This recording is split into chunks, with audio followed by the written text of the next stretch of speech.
Roberto Martínez is poised to lead Portugal in his first international competition since taking charge. During the qualifiers, Portugal emerged as the most informed team, scoring 36 goals and conceding just twice. Martinez's tactics will be crucial in determining whether Portugal can secure silverware at Euro 2024. Here's how you can recreate Martinez's tactics in FC24. Roberto Martínez is not afraid to switch up the formation. In the game versus Czechia, he was quite happy to play a bit of a hybrid system, alternating between a 3-5-2 as well as a 3-4-2-1 system. Now, this had different roles for various different players, allowing the likes of Ronaldo to be the focal points in certain moments in the attack, and other moments have a lot more support with the likes of Rafael Leao as well as Bernardo Silva joining him in the front line. Another thing that you will see with the system and shape is Mendes as well as the likes of João Cancelo. They would have a good alternating role, with Cancelo often dropping into the midfield, formulating a midfield 4 or 3 at times, and the likes of Mendes playing almost as that wing back in certain moments. Roberto Martínez is a fantastic pragmatic tactician. He will look to adjust his formation, adjust his tactics in order to try and exploit and expose the opposition. And this is seen in the defensive style of play. Now, we do see that Portugal tend to press, and there are a few pressing triggers, but they're not aggressively pressing all the time. They're not always looking to close down the ball, close down the space, operate in those passing lanes. They will look to more or less compact and keep their structure, and every now and then they will sporadically press, whether that's Ronaldo, Leao, Bruno Fernandes, the likes of Bernardo Silva. They will all occasionally look to just close down the space and apply a bit more pressure. So therefore, I think pressure on heavy touch is the best way to go about. The team's defensive width, I have set this to 40. Now, this will still create a nice compact structure, especially with the fact that you will essentially be playing with wing backs, so almost formulating a 5 back in certain moments. And that will allow the side to compact in those central areas, look to try and, deter the opposition from playing in those midfield zones and force them out wide, force them into the hands of the wing backs and even the likes of the wider centre backs in certain moments. And yes, I am still considering Mendes as a wider centre back in the system. The depth, however, now this will definitely vary. I've set this to 70 because against Czechia, they were playing a nice high line, and you could even push it up to around 75, maybe even 80 if you are more intense on applying the pressure and the aggressiveness of the attacking outlet. But I've set this to 70. I think it's a nice happy medium. I think maybe against the better sides, the sides that are also looking to dominate proceedings, I think this will drop. Martinez is not afraid to play a mid-block or even a lower mid-block in certain moments and have his team going a bit more direct with the counter-attacking style of play. The offense and the build-up play for this team. Now, essentially, you want that slow build-up. You want to be able to build out from the back. You want to be able to have those, slow ball movements and progressions in the midfield zones and then progress the ball further forward and look to try and pin the opposition back, consistently having control over the game. But that is not always the case. We have seen Portugal in the past, especially in the build-up to Euro 2024, they were quite happy to play a good transition attacking style of football, or even have the likes of Bruno Fernandes or even Paulinho or one of the midfield players ping those longer balls over the top into the more athletic forward line. So you do want to still have those elements of the game. I know we didn't see it as much versus Czechia. It was more of a controlled possession-based brand of football, but we will definitely be seeing that in the Euros. Portugal did dominate possession versus Czechia, so therefore the chance creation, I have set that to possession, and this again will help facilitate those good passing sequences that we did see, especially in those wider zones, looking to combine very frequently as well as effectively and pull the opposition out of those spaces. But possession is the main aim of the game for Roberto Martínez and this Portuguese side. They will look to control proceedings. They'll look to make sure that they are always dictating the tempo of the game. Every now and then, they do have those outlet balls, whether it's down the flanks in João Cancelo, Nuno Mendes, Dalot on the other side, or even the likes of Rafael Leao, making those more advanced, aggressive runs in behind. And that is more or less when you should be able to ping those longer balls over the top into that wider space or directly in behind the opposition's backline. The team's width on the offensive end at least should be set to 80, looking to try and stretch the play as much as possible. In the build-ups as well as in the first game versus Czechia, we did see a lot of those central areas have a lot of space. You want to try and generate that space for a Bernardo Silva to maybe drift inside, the likes of Vitinha and Bruno Fernandes to all have time and space on the ball. Not only mentioning that, but also you want to try and generate space centrally for your attackers. More so the likes of Cristiano Ronaldo, trying to give him space and time to function in the box and try and, deliver those goal-scoring opportunities. And the players in the box, speaking of Ronaldo in the box, the players in the box should be set to 5. Portugal don't tend to commit too many players in the offensive zone. You want to have the likes of Ronaldo paired up with one or two other players making those deeper runs. Now, this could be one of your midfielders, this could be one of your forward line players, and they could all look to try and, function in those attacking zones. But you don't want to overcommit to too many players, as this is more or less where the pragmatic, cautious approach inside of Martinez does come into play. He likes to have quite a few players on the edge of the area, either looking to win the ball back with a quick counter press or get back into their more defensive shape and make sure that they can't be broken on. And then finally, the corners and the free kicks should be set to 4. Examining the individual player instructions set by Roberto Martinez. Now, we'll start off at the back with the goalkeeper in Costa, and he will be set to having a balanced approach for saving on crosses, as well as having that sweeper keeper role for saving outside of the box. We have seen that he is very good at sweeping up just in behind his backline. Due to the fact that you will be playing a high line, you don't have that much recovery pace in it. And I do think that is more or less why Roberto Martinez opted for the likes of Mendes in that back 3 system. Having Pepe and Diaz is great. They are very functional. They're really good ball-playing centre-backs, but they do lack the pace to try and, cover in behind them. So the likes of Costa and Mendes will be very important in making sure that that attacking threats from the opposition is minimized. Not to mention the fact that Costa is very good at building out from the back and establishing that good offensive platform. The role of Pepe as well as Diaz, they will both be set to similar instructions, apart from the fact that Diaz will be told to overlap. Now, we did see in the game versus Czechia that Diaz would get nice and high up the field and operate in that wider right channel, looking to combine frequently with Vitinha, Dalot, Ronaldo even, and of course the likes of Bernardo Silva when he was out there. So he will be set to step up and overlap, and you want Pepe as that more central focus to be able to step up and impose himself on the opposition. The role of Mendes in this hybrid left-back, centre-back role. He is set to being played as a left-back. His interceptions will be set to aggressive, paired up with the run type being set to overlap. Now, we will see quite frequently in the gameplay that Cancelo either operates out wide or he is forced inside because Mendes is making that overlapping run himself, which is exactly what you want. As for the defensive positioning, it is also set to step up, and you'll see this back 3 aggressively impose themselves frequently on the opposition. Onto your wing backs, or your left and your right midfielders. They will both be set to come back on defense because they will essentially operate as wing backs in the system. The role of Cancelo is special. It is going to be very different. I've set him to free roam, and this will allow him to operate either in the wider channels or drift in a bit more centrally and operate as almost a midfielder at times, which is exactly what you want from the wide man. The support runs, however, should be set to maintaining a balanced role, and this can help him break in behind, or alternatively drift inside and combine frequently with the other players. Cancelo doesn't always look to break into the box. If he is higher up the field in those more advanced areas, he can do it, but more so in this system, he will look to stay on the edge of the area and look to rotate possession or be very involved in the potential counter press.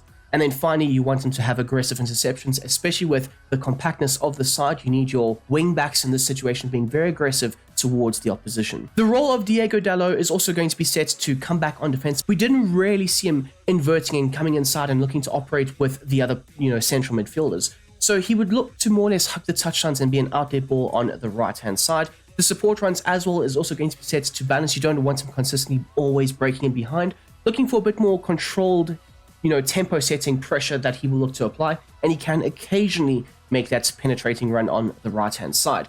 Aggressive interceptions will be applied for him, as well as, just like with Cancelo, staying on the edge of the box for the cross. Now, moving on into your very technically gifted midfield. A midfield 3 consisting of Vitinha, Silva, and Fernandes. Now, I do suspect that against a more physically imposing side, or maybe even just a better side that will attack a lot more, Martinez will opt for a João Palhinha, just to come in and assert himself in the game and make sure that the likes of Portugal can win that midfield battle. But for the time being, versus Czechia, it was the role of Vitinha to play as that more deep-lying playmaker, although I will say Bruno Fernandes, operating as that box-to-box player, would also tend to drop quite deep and be very involved in that first phase build-up. For the role of Vitinha in this system, now essentially he allowed Silva and Fernandes to be more of the attacking players in the side, and he would look to just hang back a bit more and rotate possession. So he'll be set to stay back while attacking, as well as stay on the edge of the box. Now, essentially, all your midfield players, including your wider players, will be set to aggressive interceptions, looking to try and deter the opposition from playing in those central regions.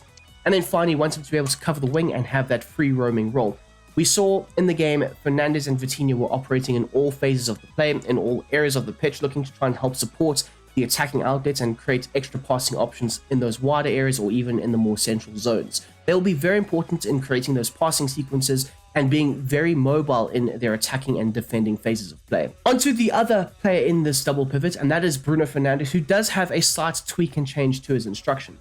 He'll be set to playing as more of a box-to-box player, looking to operate in that final third, be very important in the attack, but also he can choose to drop a bit deeper and help support not only Vitinha, but the defenders when out of possession of the ball. But otherwise, the instructions and the roles for Bruno Fernandes will be the same as Vitinha. The attacking midfielder of the side was Bernardo Silva. Now, his instructions going forward should be set to come back on defense. Just like with Bruno, as well as Vitinha, you would want him to try and drop a bit deeper and help support the defenders when out of possession of the ball, but also it does get him to drop into that more deeper space so that when you do win the ball back, he's already able to establish that offensive rhythm, looking to interchange passes with not only the midfielders, but also the attackers and, of course, the wide players.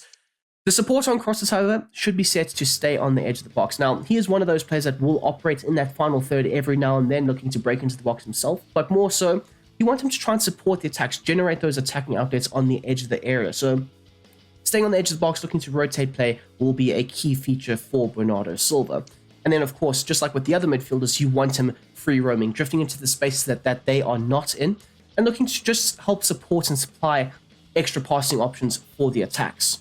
And then, of course, finally, you want him to be set to aggressive interceptions. You could say it is a stroke of genius from Roberto Martínez to pair up Cristiano Ronaldo with a more athletic strike partner. Now, Leao or even Felix can fit this role and these instructions very, very well. They'll be set to drift wide. Now, more naturally, both of those players do tend to play on the left-hand side. So they will look to drift wide, pulling players out of positions because they are strikers. They can tend to occupy one of the centre-backs and pull them in those more wider areas and therefore generate more space for Ronaldo. So you want the likes of Leao or even Felix doing this on a regular basis. The attacking runs should be set to get in behind. Now this allows them to be a more direct attacking threat, allowing them to use their pace to break in behind and be available for those long balls over the top. The interception should be set to normal, and then you want them to both come back on defense at the same time, looking to try and tuck in and formulate a strong defensive structure, more or less freeing up the likes of Cristiano Ronaldo to not really have that many defensive duties. Now, speaking of the main man himself, he is set to maintaining a balance with. We did see that Ronaldo would drift out wide at times, or even stay more centrally and be the focal point of the attack. Essentially, the attacking runs is set to false nine. Now, he does tend to get in the box himself and be very, important in those attacking areas, but we also saw he was very involved in the midfield play, looking to drop a bit deeper, whether it was on the wing or even more centrally at times, and just combine with the players in and around him. The interception should be set to normal, and then finally you want him to stay forward so he doesn't necessarily have to track back all the time. The 4-2-3-1 is the system that we mainly saw in the second half, allowing the likes of Ronaldo to be the focal points up front and having Leao as well as Bernardo Silva operating more so in those wider zones, looking to again aggressively stretch the opposition in those wider areas and generate as much space as possible for the midfielders as well as the striker to have time and space on the ball. Against Czechia, Portugal were quite happy to alternate and change formations. This means that the tactics as well as a lot of the player instructions will remain the same, apart from the front three system.